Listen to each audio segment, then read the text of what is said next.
Chris. Thanks, Glad Morgan. you're here. Take it away. Great, thanks. Thank you. So thanks everybody. I'm fortunate. This is my first time to the conference. I think yesterday I saw a lot of hands raised too. There's a lot of other first timers. It's great because the photos that I've been posting on Instagram and sharing back with friends, I'll definitely be able to come next year because they know I'm not out playing on the beach. Right? But I think it's been a great event. So when Morgan and I were first talking with Ken about doing this presentation around mobile and email, it's kind of interesting because 4 years ago at Draftfcb, and for those of you who don't know us, we're about 10,000 people globally. Chicago, where I'm based, is our largest office, about 800 people. So our work spans from KFC and Taco Bell to Volkswagen to a broad range of clients, Sharpie. And we started 4 years ago as a big agency focusing on mobile, which was kind of new at the time. It sounds strange to say that now, but in large agencies. At that time, it was more focused in smaller, mobile-only shops. But what it meant for us is mobile became a really interesting turning point because from email, from early days of social media, from retail and shopper, from even mass media, it kind of became a connection point all the way through. And so as we talked about, well, what does that mean for email? I started talking about, why and why mobile is so important. And Morgan's like, yeah, they get it, but talk about how. So I'm going to give you a little bit of the why and things, and we've heard some of this already from some of the speakers even this morning and yesterday, but also I'm going to share with you some of the how in terms of how we think about it strategically, some of the things that we apply to doing our email work and how that really works in the mobile space. So first I thought I would imagine, what if email and mobile were texting each other? What would they say, right? So, email's like, right? What's up? Right? Just when everyone is starting to care about me, again, you come along. Seriously? And I'm beginning to think you don't like me. Now, BFF forever. So in my world, mobile's this crazy little hipster. Or maybe a 16-year-old who wants an iPhone. But what it really means is that there's this interesting connection that's happening, and they really can be best friends. And I'll kind of take you through, and hopefully by the end, you're convinced that not only can be, but they really should be. Because, oh my God, right? Okay, so this whole conversation started because I think everybody in the room, and as I walked up here, this is probably the one presentation that it's okay to be on the screens. I'm going to encourage you. It's been funny the last 5 years presenting at conferences, going from everybody watching you and taking notes to a few people on their phones to now all these glowing screens that are out there. So I'm talking about mobile, it's all right. But that's again been the genesis. So as we think about this, all the email stuff started because of this. We're all focused on delivering email content back onto these big screens that people were sitting there leaning forward, engaged with the computer. But then that became this. So you think about just the last few years, the proliferation of technology devices out there, forgetting the computer for a second, just mobile and tablet, just the amount of growth that's happened there, from feature phones to smartphones, from iPhone and Android, and so when we think about the mobile space, there's three things that we kind of think about. First is the devices, right? And this is, I think, just a smattering of some of the devices that can come out over the last 12 months. Screen resolution, right? So how we're delivering things back, and then the OS. Now maybe less concerned OS from an email front, but as we think about mobile and what we deliver back. But longer term, this is the issue. Now you're like, Chris, I'm not going to get my email on my fancy Apple Watch. I know that. What this means, though, is those devices are going to start to proliferate more. And we'll start to see more specialized devices, a la the rumored, fake conceptualized Apple Watch here or Google Glasses. But we'll start to see many different ways in terms of how we're accessing that content. And so my challenge to you is, then how does email start to stay relevant when the screen isn't this big thing to read, but now is these multiple screens and are bite-sized, and that's what I'll kind of take you through, is how we think about that so we can be relevant and deliver that content. So one of the solutions, I think, is think mobile first. And yesterday there was a presentation about responsive design. It is a lot easier to start at that small screen and make things additive than to start at the big screen and subtract. Because what happens is, there's a stakeholder for every bit of content on your email, right? You probably have whether it's 1 or 3 or 4 different departments, whether it's sales or promotions or different things that you're pushing out there. Their content's the most important thing. It's not only that, but it's got to be the top, left hand or the top top box. Well, if you start out up here in the big screen, and you try to migrate that down and make it work in the mobile space, how are you going to tell them, well, I have to take your stuff out, or I've got to move it from the top to the bottom or the middle? Right? Then you start to create this fight in terms of that versus what's the really important things that's important for the consumer, and then how might we scale up? Right? And again, we heard some of that with responsive.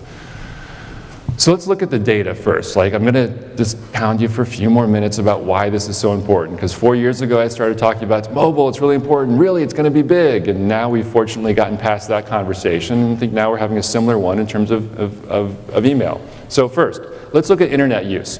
So if we look at some data from eMarketer here, we're seeing at the bottom over the last few years, but we're seeing mobile and tablets eating away at the computer for internet access, right? So we're seeing computer usage still highest, but down. We're seeing mobile phone and tablet going up, right? Probably no surprise as you guys think about it, but that's not just for us in the space, that's in general.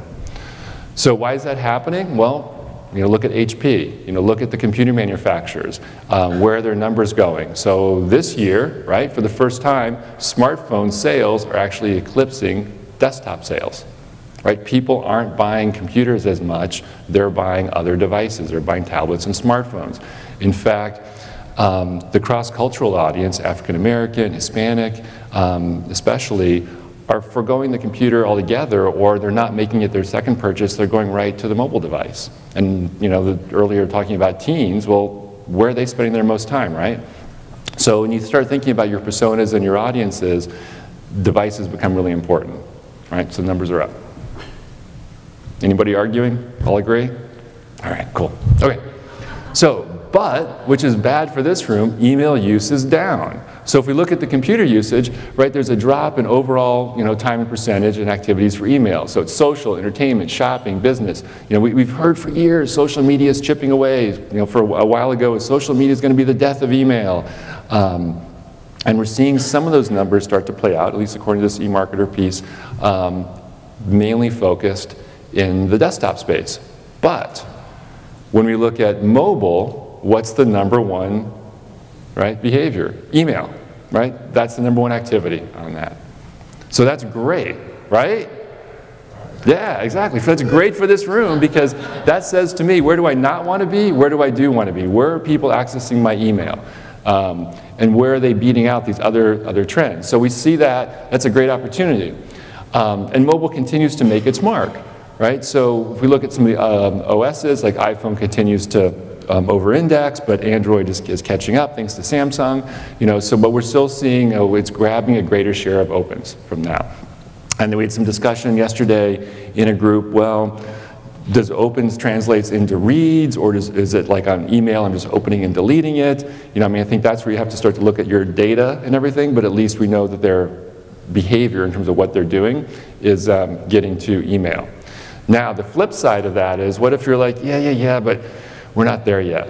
What's that mean? Well, this is pretty scary. So what's the behavior if somebody opens up their email content on a phone and they don't have a good experience? Well, almost 70% of people just delete it, right? Not surprising, because you think about, again, your own behavior of scrolling around and moving, forget it, I'm just going to delete it. Or you open it up and you can't even read it, just hit delete. So, then we drop down to like, yeah, there's some people who might unsubscribe because they're mad, but you're going to see some people who are just, maybe I really like it because I'm engaged with this brand, which is good, and I'll view it later. But my guess is we'll start to see that top bar continue to grow and the bottom bars continue to shrink, right? Again, just thinking about time spent on those. Okay, so if you're still not convinced, I can't believe it, you must be nuts. Maybe you were out too late last night and you're not listening. But if you're still not convinced, look at your analytics, right? What we're seeing throughout all of our clients is this tremendous growth of people accessing their content, email, websites, on mobile devices, right? And for some brands that's like this, and other brands it's like this, but everybody is up in terms of mobile usage, right? So if not just look at your site, look at consumer trends. So who are your personas? Who are your demographics or psychographics? And if you start to look at that data, and then go look at Nielsen or Forrester or eMarketer, I think you'll start to see all those trends are up, Okay, so hopefully you're like, yeah, I got it, mobile religion, woo, we're doing it. Going back, we're making it happen. Okay, so I think that it's for consumers, right?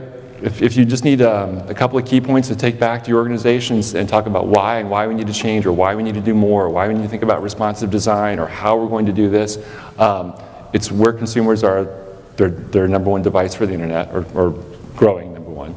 It's the behavior for emails number one. And I think most importantly, it's not necessarily a defensive hill to hold. Like it's not about like let's just pull in, but it's actually our offensive piece.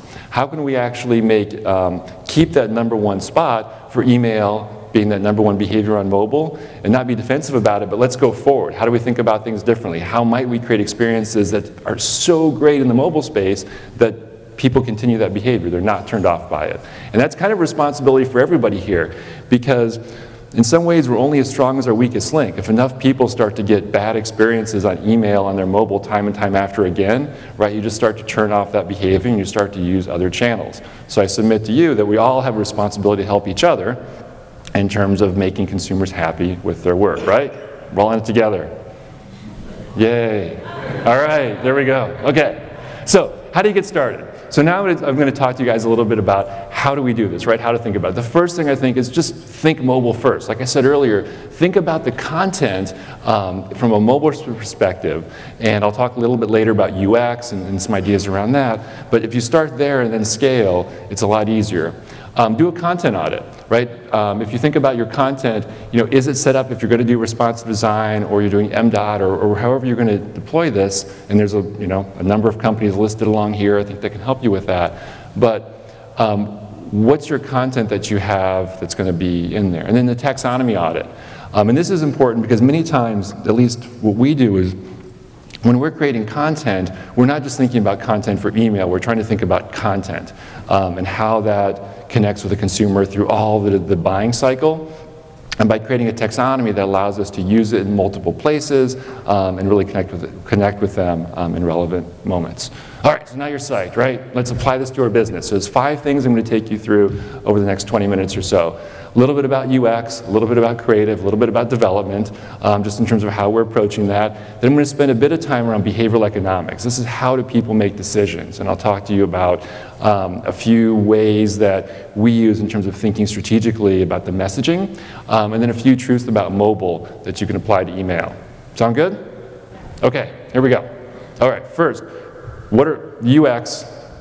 If you don't have UX people, they're like our best friends because they make these like really ugly websites, but they're blueprints, right? They're great ways to start to frame up. And so if you're thinking about changing to be more responsive or to be better optimized in the mobile space, start here.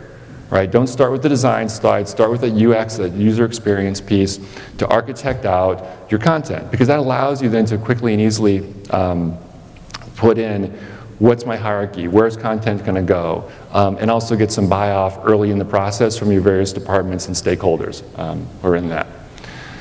And being from Chicago, I live in Oak Park, just down the road from Frank Lloyd Wright's home and studio. So a quote that's near and dear to my heart, which I think is really, really true, even if we're dealing in zeros and ones and bits and not just physical objects, because we know through the process it's a lot easier to make those changes much earlier and think about it than it is to do it later.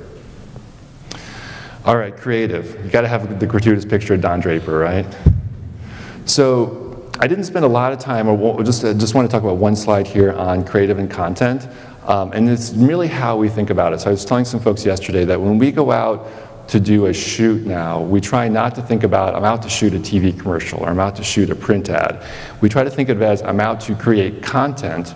My output of that is going to be a TV commercial, a print ad, email, website, all the different areas that we use. And I know this takes sometimes, again, what we heard yesterday too, of like, get me involved earlier, right? Be involved early in the process. But if you can start to change that, this is also a great way to save money, to create synergies, and ultimately to create better work.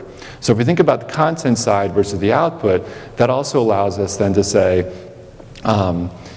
when we're shooting, create that content for that broad range, and then bring it back. And what happens then when we present work, it's not just about presenting the ad, it's about presenting the various experiences that go through. And that becomes pretty powerful for email, because then we can show, here's the mass media they might see, here's the triggers, here's what happens as it goes through. So we worked for a few years ago with McKinsey, if you're familiar with the McKinsey decision journey.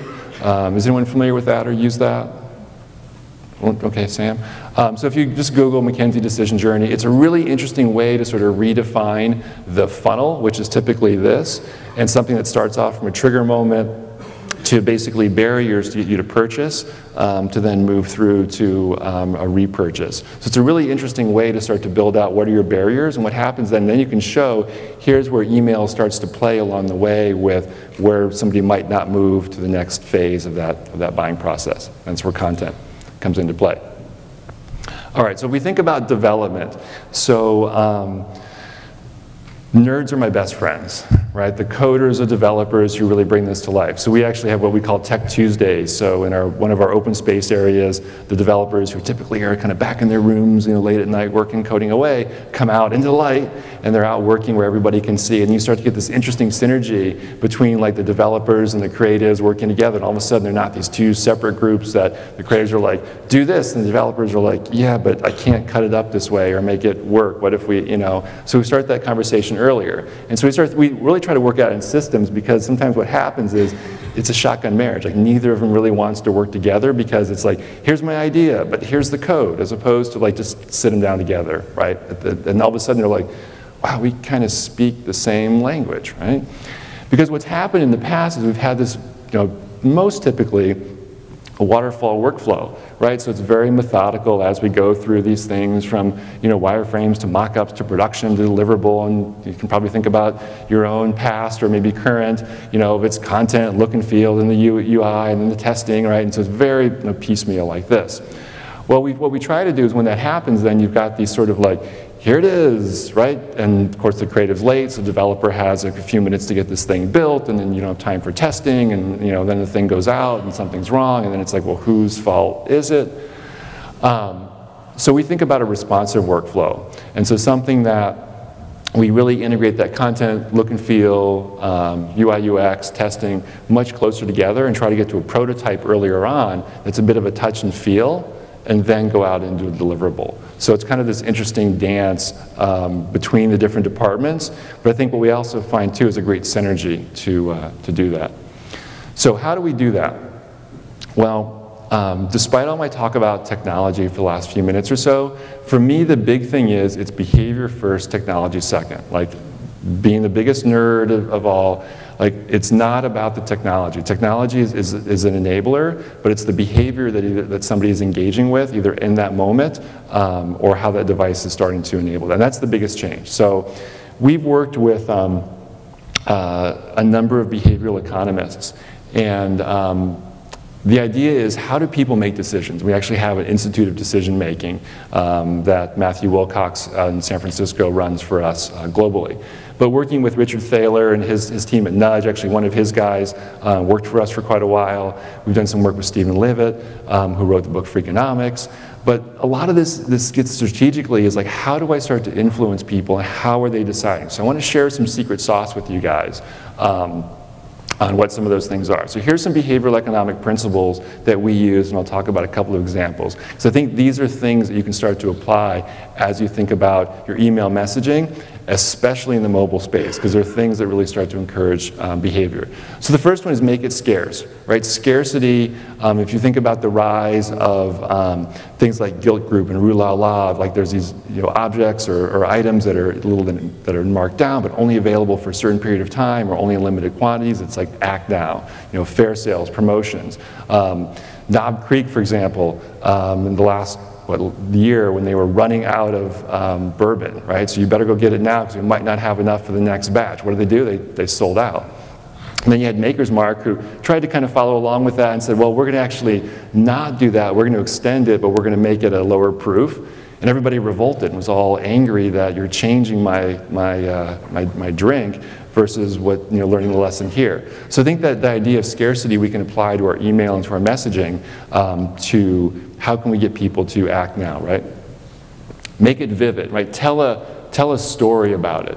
A great example here is how people make decisions. So there was a study that was done with BMW, and in the research, people were given 10 reasons to buy a BMW. And then another group of people were given 1 reason to buy a BMW. And unsurprisingly, the person or the groups that were given 1 reason had a much higher propensity to believe that they were more likely to buy a BMW. Why? Because they had less things to sort through. Like if you give me 1 good reason, great, I can decide on that. But if you give me like 10 things about why this is awesome, I don't know which is more important, and I'm just going to shut down. Right? So when you think about, again, on mobile, this is important because if you give me all this stuff, well, I don't know what to do. So just give me like what's the few things that I can act upon. Make the benefit or pain immediate. So we have this weird way, and you've probably, like NPR has been covering this a little bit lately, in terms of how we decide short-term and long-term. So for example, you know, it's crazy, but most people will choose $200 next year over $100 next week, right? But they'll actually choose $100 now over $200 next year. So I'll take less money now than more money later, in other words. Because if I have it now, I feel better about it. So even if I said, I'll give you $200 next year or $100 next week, you'll take the less money now, right? In terms of how we want that. We don't want to wait for that longer payout of things. Social's brought an interesting aspect to this now, because, and I think, you know, we've seen Amazon do this in terms of some of their lists, and I think we're seeing other social buying things about, you know, people like me or nothing like me. So, you know, here's a fact: knowing that a product is #1 seller in its category boosts sales 54% on average, right? So if I know this is the #1 thing, sales are more likely to go up. So I want to know that people like me are buying it, or how does it fit in the category. So give me information that lets me act upon that, right? Tell me, you know, how this relates to me. Make it comparable. This is one of our kind of favorite ones, because, and there's a great study that if you guys remember when the bread maker first came out, right, years ago? So the first bread maker came out, it sold miserably. Companies like, this is great, why wouldn't people be buying this? Well, so they came out with a second bread maker that was a little bit bigger, a little more expensive, a little more buttons on it, and then the sales of the first one went through the roof, because people now had something to compare it to. They're like, well, if this one's good and this one's better, but it's a lot more, then I'll just go ahead and get this one. Right now I had something to create a connection to. So making it comparable is really important, because even though, what I talked about choice earlier, but I need something to make that relevant too. Again, especially in the mobile space of, if I want to act upon something, what's going to give me that trigger to do that? Make it simple. Again, this is really, and this isn't also just for my email, but what's my next step? And so that's the other thing that we try to think about too, is what's my next step beyond? So when I click, what happens? And unsurprisingly, when I'm talking about a great mobile experience, if you're not responsible for things beyond email, when somebody's clicking, what's that next step experience? Because they go to a site that's optimized for mobile, or that next experience isn't good, right? You're going to lose them there. But make it really simple. Don't ask a whole bunch of stuff. So for example, if you have a registration page, you know, don't ask all these different things. Like, nobody's going to want to give you all that information. Again, especially in the mobile space, I'm not going to sit there for 5 minutes typing things in. So what's like the 1 or 2 key things that you need right then, that then you can start to build upon? Make it as easy as possible. Twitter, for example, you know, a few years ago, used to ask quite a bit of information when you signed up. Now the sign-up page is like 2 things. They just to get you in, right? And once you're in, now we can start to feed you content. Now you start to engage. So just make it really easy. Make it a mission. You know, completion sets, the ideas of what are the steps through. So depending on your kind of communication, your business, how can we think about stepping people through that process? So a great kind of offline example here is a coffee shop in, I think it was actually Seattle, did this test where they had a punch card, and it had 12 punches on it, but 2 of them were already punched. So essentially it's buy 10, get 1 free, but 2 were punched. Then they had a card of just 10 with nothing punched on it. So you have to get the same number of punches, but the card that had the 2 extra punches already clicked off was redeemed like 50% more, because it was already started. People were like, I wasn't starting from a card from the very beginning, already had 2 holes on it, right? So the mission was already started for me of how I could start to move through that. And you're thinking like, wow, but they're the same number of coffees. It doesn't matter. That's not how people think deep down. So these are just some of the behavioral economic principles. There's more that we use as well. But again, these are things that you can start to put into as triggers, as messaging, as you think about things. So I'm just going to take you through kind of 6 things from mobile that we can also apply back to email as well. Good with me so far? All right, cool. Okay, so the connective tissue. So, as we look around the room, as we want to go about our daily lives, right, what's the one device that's always with us, right? Mobile. So context becomes really relevant as well as I go through. Now, I think we're probably still a little ways off. In some cases, it's kind of here, but from, there's already brands, and we're doing it as well, but more location-based messaging, typically more push or SMS than email. But I think as we start to think about how and when we can communicate, there's an opportunity here for this connective tissue. When are we delivering messages? But thinking in context based on our personas of where that person might be or how they're accessing on the mobile device. Again, looking at your data to see what's happening to deliver that content back, right? Because that's with them. The other piece is 3 key pillars, right? Make it bite-sized, make it relevant, make it disposable. And you're like, no, not disposable. I want to keep it forever.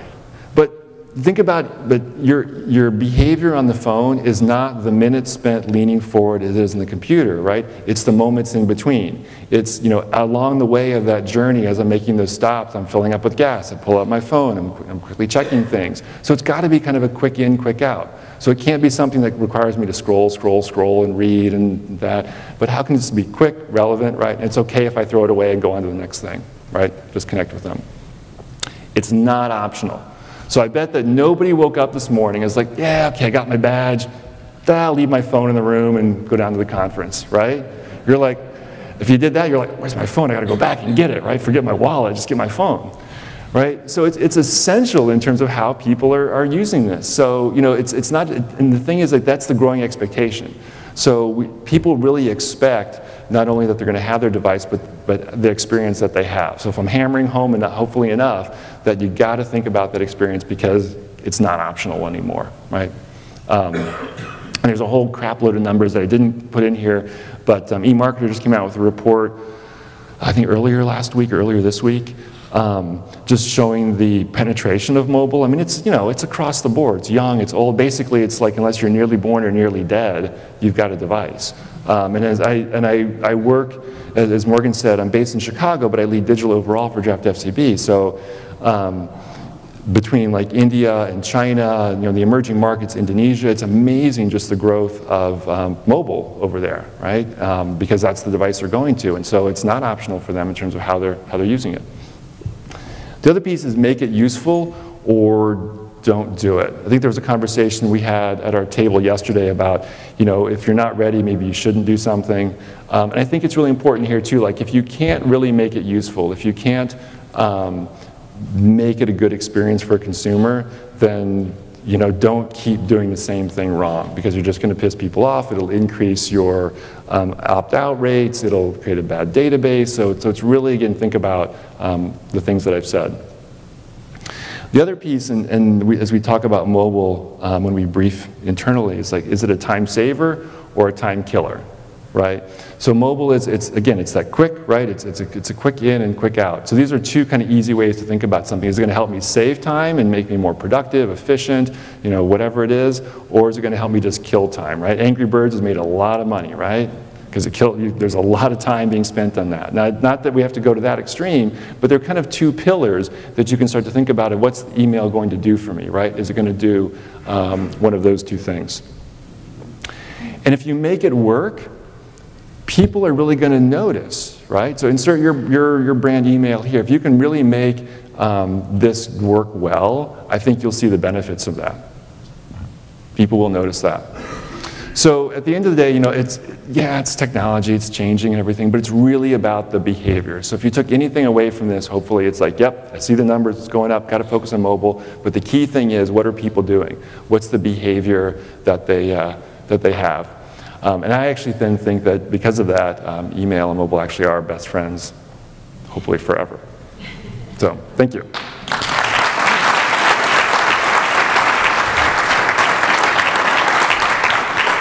I think we've got time. All right, I'm here. You have a question? You've asked questions. Your name and where you're from, please. Ellen Watkins. I'm from National Instruments in Austin. How do you think those numbers compare for B2C versus B2B? You know, I always struggle with, because at the end of the day, B2B, it's still a person on the other end. And so I think in terms of the numbers, I don't think we're going to see that much difference, because then it's more about the message and what am I trying to communicate with the person. But at the end of the day, I would guess that in some cases B2B might even be higher because in terms of mobile usage, because you think about from a business person's perspective, that's removing a lot of the younger consumers and things. That's their device. I mean, God, go to any office or walk around and everybody's doing this in between things. And what are they doing? They're doing email, so they get back to their desk, they can work. So I'd say it's probably equal or higher. Just that's my guess. Chris, hi, it's Sam. How are you? Hey. Great job. So thank you. A comment and then a question. So I was very encouraged to hear you say that the things that work in mobile are the things that we know work in data-driven marketing since, time immemorial, right? So that was very encouraging that, it's still an opportunity to be a great marketer. When you're working with your clients, are they changing kind of fundamental aspects of their email approach, timing, frequency, the content strategy because of the device? You talked a little bit about how you interact differently on mobile, but, does this mean I should send smaller bits more frequently? Has anybody found that to be more interesting? Like newsletter content, does that work on mobile, that kind of stuff? Yeah, I don't know. I don't think we've done, and there's probably people way smarter than me about this in the room. I don't think we've done some of those tests to that extent yet. I think we are seeing, though, is that where numbers are up in terms of mobile usage, if we start to make some of these changes, right, of making it bite-sized, make it relevant, like some of even the behavioral economic principles, we do see a lift in terms of interactions. Now, I can't say that equals that, because we haven't sat down and done some of the testing, so I'm sure I could talk to some folks here who've either done it or could, but I would guess that that's probably the case, again, just based on all the behavioral work we've done around mobile usage. Awesome. Well, thank you very much, Chris. Right. Let's go ahead and give him. Thank you.